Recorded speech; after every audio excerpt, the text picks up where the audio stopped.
Bonjour et bienvenue sur ce deuxième podcast vidéo.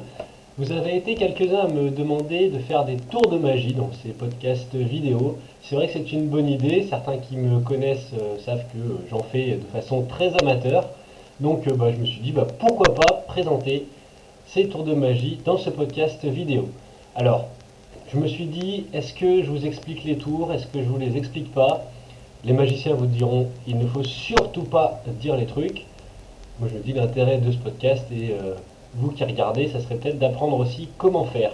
Donc voilà, dites-moi en commentaire si vous voulez que je révèle les secrets ou non. Alors l'idée c'est une semaine, un tour de magie et éventuellement en fonction de vos réponses, je vous explique le tour de magie la semaine prochaine en vous en présentant un autre, etc. etc. Alors ce soir on commence avec le premier tour, c'est le tour du billet transpercé.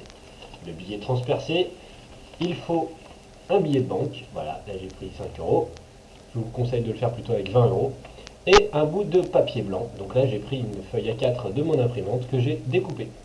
Alors, on va le faire dans le sens de la caméra. Je place là le billet contre le papier et je le referme comme ceci.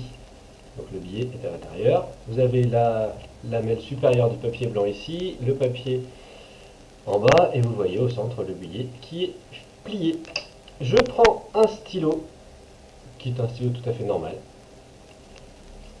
et je l'insère dans le billet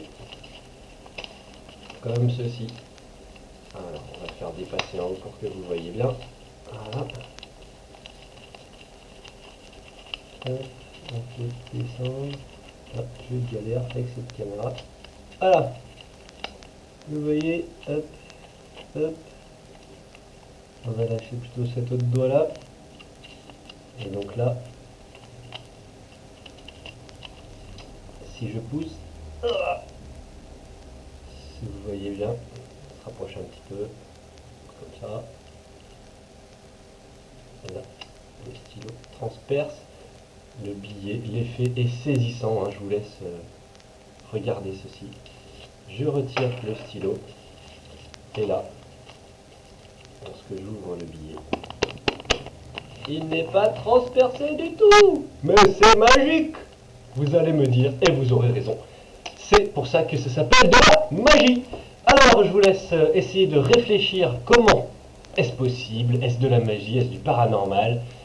Non, il y a un truc forcément, à vous de le découvrir, et je vous dis à la semaine prochaine.